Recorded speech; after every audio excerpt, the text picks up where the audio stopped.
Welcome back students, આપ સૌનું આપણી યુટ્યુબ ચેનલમાં હાર્દિક સ્વાગત છે. વિદ્યાર્થી મિત્રો, આપણે આવનારી ધોરણ 10 વિષય ગણિત તમારી જે પ્રથમ કસોટી એટલે કે પ્રથમ પરીક્ષા જે આવશે એના માટેનું અહીંયા એક તમને મોડલ પેપર હું આપીશ અને આ મોડલ પેપર ઉપરથી તમને ખ્યાલ આવશે કે કયા ચેપ્ટરમાંથી કેવા પ્રશ્નો નીકળે છે. તો તમારે એવા પ્રશ્નોની જરૂરથી તૈયારી કરવી, જેથી કરીને તમારે પ્રથમ પરીક્ષામાં સારા એવા માર્ક્સ તમે મેળવી શકો. તો અહીંયા તમને જે પેટર્ન આપેલી છે, વિભાગ એ 16 માર્ક્સ, પછી વિભાગ બી જે તે આપણે પહેલાં જૂની પેટર્ન હતી બરાબર એ રીતે 20 માર્ક્સ, એના પછી વિભાગ સી તમારો 24 માર્ક્સ અને વિભાગ ડી કેટલા માર્ક્સનો? 20 માર્ક્સનો. પણ આપણી આ ગયા વર્ષે પેટર્ન બદલાઈ ગયેલી હતી. વિભાગે 24 માર્ક્સ, પછી અલગ અલગ વિભાગો હતા. તો અત્યારે તમારે એ વસ્તુ નથી જોવાની, પણ તમને આની અંદર વિભાગેમાં કયા ચેપ્ટરમાંથી કેવા પ્રશ્નો પૂછાયેલા છે ખાસ એનું તમારે એનાલિસિસ કરવાનું છે. તો અહીંયા તમે જોઈ શકો છો, પહેલાં શરૂઆતમાં 4 ખરા ખોટા આપેલા છે. પહેલાં ચેપ્ટરમાંથી છે, પછી બહુપદીમાંથી છે, પ્રથમ 5 અવિભાજ્ય સંખ્યાનો મધ્યક અને કોઈ ઘટનાની સંભાવના, એટલે કે આ સંભાવના ચેપ્ટરમાંથી છે. એના પછી તમને એના પર ખાલી જગ્યા જુઓ તો બિંદુ એક્સ વાયનું ઉગમ બિંદુથી અંતર, સમીકરણ યુગ્મ ખાલી 4x + 3y = 14 અને ખાલી જગ્યાનો આલેખ સમાંતર રેખાઓ છે. પછી બિંદુ એ બી વચ્ચેનું અંતર, નાનામાં નાની અવિભાજ્ય સંખ્યા અને નાનામાં નાની વિભાજ્ય સંખ્યાનો લસા, ગણિતની પરીક્ષામાં તમને 80 ગુણમાંથી 80 ગુણ મળે તેની સંભાવના.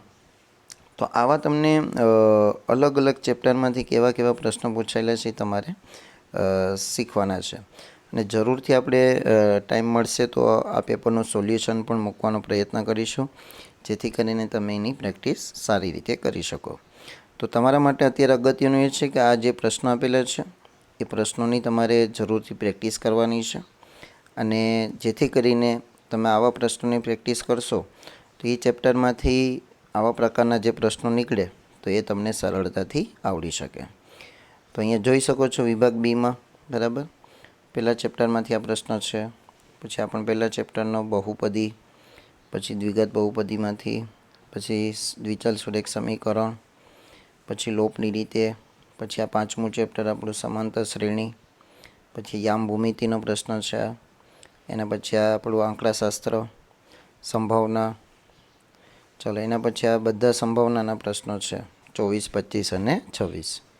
એના પછી જો વિભાગ સીમાં કયા ચેપ્ટરનો છે તો કે દ્વિચલ સુરેખ સમીકરણ. એના પછી બે સંખ્યાનો તફાવત આપણે સમાંતર શ્રેણી, એના પછી આપણે સમાંતર શ્રેણી. એના પછી વાત કરીએ આપણે આગળ સમાંતર શ્રેણીના છે 29 સુધી. પછી આ યામ ભૂમિતિના પ્રશ્નો છે 30, 31 બરાબર ને આ 30 અથવાવાળો.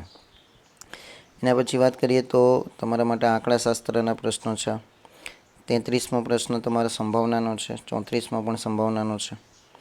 એના પછી વિભાગ ડીની વાત કરીએ તો ભૂમિતિનું ચેપ્ટર આપણું ત્રિકોણ, પછી સમાંતર શ્રેણી.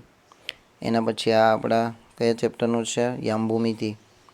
એના પછી વાત કરીએ તો છેલ્લા બે આપણા પ્રશ્નો છે 38 અને 39 આંકડાશાસ્ત્રમાંથી. તો આ રીતે તમારું આખું પ્રથમ પરીક્ષાનું પેપર હશે. તો પ્રથમ પરીક્ષામાં તમને જે ચેપ્ટર પૂછાશે એ કયા કયા હશે? તો કે એક તો પહેલું ચેપ્ટર, એના પછી બહુપદી, એના પછી ત્રીજું ચેપ્ટર દ્વિચલ સુરેખ સમીકરણ, એના પછી 5મું ચેપ્ટર એટલે કે સમાંતર શ્રેણી, 6થું ચેપ્ટર બરાબર ત્રિકોણનું છે, પછી 7મું ચેપ્ટર કયું છે? યામ ભૂમિતિ. અને એના પછી તમારા જે ચેપ્ટર હશે કયા? તો કે આંકડાશાસ્ત્ર અને સંભાવના. તો 7 થી 8 ચેપ્ટર તમારા પરીક્ષામાં રહેશે પ્રથમ પરીક્ષામાં. તો એ પરીક્ષાની તૈયારી તમારી સારી રીતે થઈ શકશે. તો આ હતું તમારી પ્રથમ પરીક્ષા માટેનું આઈએમપી પેપર. જરૂરથી આ પેપરની પ્રેક્ટિસ કરજો. અને જો પેપરની PDF મેળવવી હોય તો આ વિડીયોના નીચે તમને વોટ્સઅપ ગ્રુપની લિંક પણ આપેલી છે, ત્યાંથી તમે જોડાઈ અને મેળવી શકો છો મારી પાસેથી. અને આપણી ચેનલને જરૂરથી સબસ્ક્રાઈબ કરજો. ચેનલની લિંક પણ તમને વિડીયોના નીચે આપેલી છે. તો વિદ્યાર્થી મિત્રો, આશા રાખીશ વિડીયો પસંદ આવ્યો હશે તો વિડીયો તમારે લાઇક અને શેર જરૂર કરજો. Thank you very much.